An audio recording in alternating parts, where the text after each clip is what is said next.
පස්සේ තමයි වීඩියෝ එකක් කරන්න හම්බුනේ. ක්ලිනික් එකේ වැඩත් එක්ක ගොඩක් බිසි වෙලා හිටියේ. අද අපි කතා කරන්නේ ගොඩාක් වැදගත් මාතෘකාවක්. ඒ කියන්නේ විවාහයට පත් වුණාට පස්සේ ඔයා ප්‍රෙග්නන්ට්ද කියලා ඔයාට දැනගන්න පුළුවන් එක එක ලක්ෂණ තියෙනවා. ඒ කියන්නේ ස්ටිච් චෙක් කරන කලින් වුණත් ඔයාට ඔයා ප්‍රෙග්නන්ට්ද ඔයා ගර්භණියක් වෙලාද කියලා ඇඟ වෙන ලක්ෂණ තියෙනවා. ඒක මැරි කරාට පස්සේ නෙමෙයි මැරි කරන්න කලින් මොනවාද ලිංගික සම්බන්ධතාවයකින් පස්සේ සමහරු බයෙන් ඉන්නවා මම ප්‍රෙග්නන්ට් වෙලාද කියලා. ඇත්තටම අපිට ගොඩාක් කෝල්ස් එනවා, මැසේජ් කරනවා, කමෙන්ට්ස් දානවා. ડોක්ටර් මෙහෙම ලක්ෂණ තියෙනවා මම ප්‍රෙග්නන්ට් වෙලාද කියලා දැනගන්න පුළුවන්ද? ඒ කියන්නේ ඊළඟ මෙන්සස් ඩේට් එක එන්න කලින් මම ප්‍රෙග්නන්ට්ද කියලා දැනගන්නේ කොහොමද වගේ ඒගොල්ලන්ටත් මේ වීඩියෝ එක වැදගත් වෙනවා. ඒ වගේම ස්වභාවික දරු පිළිසඳ ගැනීමක් සිදු වෙන්නේ නැතුව සමහරු IUI, IVF වගේ ට්‍රීට්මන්ට් වලට යන්න පුළුවන්. ඒ අවස්ථාවලදී සාර්ථකව මේ ට්‍රීට්මන්ට් ප්‍රොසීඩියර් එක වුණාද, දරුවා දැන් ගර්භාෂයේ පිළිසඳ ගත්තද කියලා මේ ලක්ෂණ වලින් දැනගන්න පුළුවන්. දැන් අපි බලමු මොනවද මේ ලක්ෂණ කියලා. ඔයාට අධික මහන්සි ගතියක් දැනෙනවා නම් ඒ කියන්නේ වෙනදාට වඩා වෙනද ඔයා කරපු වැඩත් එක්ක ඒ දැනෙන මහන්සි ගතියට වඩා වැඩි මහන්සි ගතියක් දැනෙනවා. පොඩි වැඩක් කරත් හරියට හති දානවා වගේ ගතියක්, ඒ වගේම දවල්ට නිදිමත එනවා වගේ ගතියක්, වෙනදා නිදාගත්තේ නැති කෙනෙක්ට වගේ ඒ වගේ ගතියක් ඔයාට එනවද? හරිම කම්මැලි දෙයක් කරන්න දෙයක් පටන් ගන්න හරි කම්මැලි ගතියක් දැනෙනවද? එහෙනම් ඕක සුබදායක ලක්ෂණයක් වෙන්න පුළුවන්. ඒ වගේම පොඩි දෙයක් කරත් ඔයාට දාඩිය දානවා, හරියට දාඩිය දාන වෙනකට වඩා දාඩිය දාන ගතියක් එන්න පුළුවන්. මේ අවස්ථාව අත්විඳින කාන්තාවකට තව අත්දකින්න පුළුවන් දෙයක් තමයි නිපල්ස් රිදෙන්න පුළුවන්. නිපල්ස් පුපුරු ගන්නවා වගේ කියන්නේ බ්‍රෙස්ට් එකේ නිපල්ස් පුපුරු ගන්නවා වගේ රිදෙන්න පුළුවන්. ඇඳුමක් වැදුනත්, තමන්ගේ අත වැදුනත් ගොඩාක් ලොකු පේන් එකක් එන්න පුළුවන්. ඒ වගේම වරින් වර මුත්‍ර පිටවීමේ ගතියක් වැඩි වෙන්න පුළුවන්. ඒ කියන්නේ රාත්‍රියට වගේ රැට ඔයාට කලින් එහෙම ඔයා බාත්රූම් වොෂ්රූම් යන නැති කෙනෙක් නම් දැන් ඒක ටිකක් වැඩි වෙන්න පුළුවන්. සමහර වෙලාවට රැට දෙතුන් පාරක් ඔයාට බාත්රූම් එකට යන්න වෙන අවස්ථා ඇති වෙනවා. තවත් අත්දකින්න පුළුවන් දෙයක් තමයි කටේ මොනවා හරි බැඳිලා වගේ. කටේ අමුතු රසක් එන්න පුළුවන්. ඒකට අපි සමහර ලාවට කියන මෙට්ලික් ටේස්ට් එකක් කියලා. ඒක එන්න පුළුවන්. ඒ වගේම sexual feelings වල වෙනස් වීමක් එන්න පුළුවන්. ඒ කියන්නේ sexual feeling අඩු වෙන්න පුළුවන්, වැඩි වෙන්න පුළුවන්.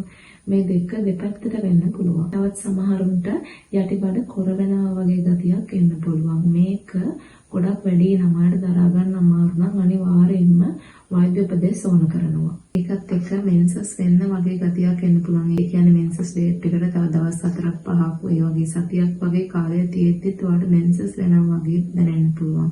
නමුත් මේක මෙන්සස් වීමක් නෙමෙයි. මේකදී අපි කියනවා ඉම්ප්ලාන්ටේෂන් බ්ලීඩින් එකක් වෙන්න පුළුවන් කියලා. ඒ කියන්නේ ඔයාගේ යට ඇඳුමේ පොඩි රුධිරය වහනය වීමක්. ඒ කියන්නේ ලෙබිනු 2-3ක් විතර තියෙන්න පුළුවන්. ඒක මෙන්සස් වීමක් කියලා අපි හඳුන්වන්නේ නැහැ. ඒ කියන්නේ ශුක්‍රාණු සහ ඩිම්බ එකතු වුණාට පස්සේ මේ දෙක ඇවිල්ලා ගර්භාෂයේ තැන්පත් වෙනකොට පොඩි රුධිර වහනයක් වෙනවා. ඒක එළියට පෙන්නන්නත් පුළුවන්, නැති වෙන්නත් පුළුවන්. ඒක තමයි අපි ඉම්ප්ලාන්ටේෂන් බ්ලීඩින් එකක් කියලා හඳුන්වන්නේ. මම කලින් කිව්වනේ බඩේ කැක්කුම නිතර ඇති වෙන්න පුළුවන් කියලා. නමුත් මේ බඩේ කැක්කුම ඔයාට දරාගෙන ඉන්න බැරි තරම් වැඩි නම් ඔයා අනිවාර්යයෙන්ම වෛද්‍යවරයෙක් ළඟට යන්නම ඕනේ. ඊළඟ එක තමයි mood swings. ඒ කියන්නේ වෙනදාට වඩා ඔයාගේ mood එකේ එක එක changes වෙන්න පුළුවන්. ගොඩාක් තරහ යන ගතිය එන්න පුළුවන්. ඒ කියන්නේ කලින් තරහ ගියේ නැති දේවල් වලට පොඩි දේවල් වලට ඔයාට තරහ යන්න පුළුවන්. ඒ වගේම පොඩි දේවල් වලට ඔයාට ඇඬෙන්න පුළුවන්. ගොඩාක් දුක හිතෙන්න පුළුවන්. ඒ වගේ hina යන්නේ නැති දේවල් වලටත් ඔයාට hina යන්න පුළුවන්. අඬන දේවල් වලටත් ඔයාට hina යන්න පුළුවන්. ඒ වගේම hina යන දේවල් වලට ඔයාට ඇඬෙන්න පුළුවන්. ඒ වගේ mood එක එක විදිහට change වෙන්න පුළුවන්. තව එකක් තමයි sleep disturbances. ඒ කියන්නේ රාත්‍රියට ඔයාට හොඳට නිින්ද ගිය කෙනෙක් නම් ඔයාට හොඳට නිින්ද යන්න නැති වෙන්න පුළුවන්. ඒ කියන්නේ කඩින් කඩ හැරෙන්න වගේ දේවල්, ඒ වගේ දේවල් වෙන්න පුළුවන්. මලබද්ධය ඇති වෙන්න පුළුවන්. constipation කියලා කියන්නේ මේ වගේ මලබද්ධ අවස්ථා ගොඩාක් ඝනව වියලිව මල පිට වෙන අවස්ථා ඇති වෙන්න පුළුවන්. ඒ වගේම තමයි නිතර ඔළුව කැක්කුම ඇති වෙන්න පුළුවන්. හෙඩේක් එකක් එන්න පුළුවන්. ඒ කියන්නේ අපි කියන ඔය මිග්‍රේන් අවුක ගිහාම ඔළුව කැක්කුම් ඒ වගේ දේවල් නෙමෙයි. කලින් අත්දකලා නැති විදිහට ඔයාට පොඩි ඔළුව කැක්කුම් නිතර හැදෙන්න පුළුවන්. අපි දැන් මුලදී එන්න පුළුවන් ලක්ෂණ ගොඩාක් කියලා දුන්නානේ. ඒ වගේ පොඩි දේවල් තමයි ඔයාට ඔයාගේ ස්ට්‍රිප් එක චෙක් කරන්න කලින් දැනගන්න පුළුවන් වෙන ලක්ෂණ. හැබැයි තව ටිකක් එහාට ගියාට පස්සේ සාමාන්‍ය සති 8ක් විතර ගියාට පස්සේ නිතර ඔක්කාල ගතිය ඇති වෙන්න පුළුවන්. ඒක වමනේ යනවම කියලා කියන්නේ නැහැ අපි. නිකන් උගුරට යන ගතිය වගේ ඒ වගේ දේවල් වෙන්න පුළුවන්. මේක උදේ කාලේට තමයි ගොඩක් වැඩි. ඒ කියන්නේ නිින්දෙන් නැගිට ගමන් ඒක ගොඩාක් වැඩි. ඒ උදේට වමන යන ගතියටත් අපිට පොඩි දේවල් කරලා ඒක නතර කරගන්න පුළුවන්. මම ඉස්සරහ වීඩියෝ වලදී ඒව ගැන කතා කරන්න. සමහර කෑම වලට ලොකු කැමැත්තක් ඇති වෙන්න පුළුවන්. ඒ වගේම ඉස්සර කාපු කෑම වලට ඔයාලට ඒ කැමැත්ත නැති වෙලා යන්න පුළුවන්. ඒක අප්පිරියයි ගඳයි වගේ දැනෙන්න පුළුවන්. ස්මෙල්ස් වල වෙනස් වීම ඇති වෙනවනේ. එතකොට ඔයාලට ඒක අප්පිරියයි ගඳයි මේක කන්න බෑ. මට මේක මට ආස නෑ වගේ දේවල් දැනෙන්න පුළුවන්.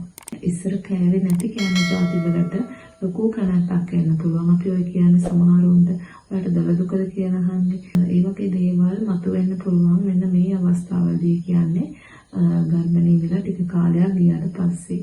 ඉතින් මම හිතනවා මේ මම කතා කරපු දේවල් ගොඩාක් දේවල් ඔයාලට තේරෙන්නේ නැති කියලා.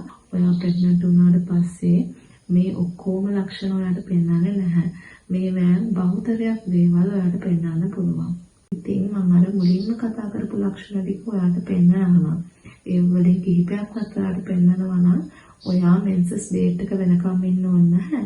ඊට කලින් ඔයාට ඊට දවස් 4කට 5කට කලින් වුණත් සමහර වෙලාවට සතියකට කලින් වුණත් ඔයා ප්‍රෙග්නන්සි ස්ට්‍රිප් එකක් යූස් කරලා බලන්න. ඒකේ පොසිටිව් පෙන්වන්න පුළුවන්. ඕනම ෆාමසි එකකින් ඔයාට HCG ස්ට්‍රිප් එකක් නැත්නම් ප්‍රෙග්නන්සි ස්ට්‍රිප් එකක් ප්‍රෙග්නන්සි එක චෙක් කරන්න ස්ට්‍රිප් එකක් දෙන්න කියලා ඉල්ලුවාම ඔයාට ඕනම ෆාමසි එකකින් දෙනවා. ඊටත් කලින් ඔයාට මේක දැනගන්න ඕන නම් ඔයාට පුළුවන් බීටා HCG කියන ටෙස්ට් එක කියන බ්ලඩ් ටෙස්ට් එක ඕනම ලංකාවේ ඕනම ලැබ් එකකින් කරන්න ඔයාට පුළුවන්.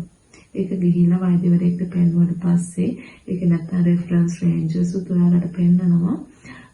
එතකොට ඔයාලට දැනගන්න පුළුවන් ඔයා ප්‍රෙග්නන්ට් කියලා. මොකද HCG කියන හෝමෝන් එක තමයි අපි උතන ප්‍රෙග්නන්සි ස්ට්‍රිප් එකේනොත් අපේ බ්ලඩ් රිපෝට් එකේනොත් දෙකෙන්ම බලන්නේ. ප්‍රෙග්නන්සි ස්ට්‍රිප් එකේ මුත්‍රා වලින් චෙක් කරන්න කලින් අපිට බ්ලඩ් වලින් දැනගන්න පුළුවන්. රුධිර මාර්ගයෙන් දැනගන්න පුළුවන් ඔයා ප්‍රෙග්නන්ට් වෙලාද නැත්ද කියන එක. ඉතින් මම හිතනවා අද වීඩියෝ එක ප්‍රෙග්නන්ට් වෙන්න බලාපොරොත්තු වෙමින් ඉන්න අම්මලාට ගොඩාක් වැදගත් දෙයක් වෙයි කියලා. ඔයාලට මොකක් හරි ප්‍රශ්නයක් තියෙනවා නම් පල්ලෙහාන් කමෙන්ට් කරන්න. ඒ වගේ වැදගත් වීඩියෝ බලන්න අපිව සබ්ස්ක්‍රයිබ් කරලා තියාගන්න.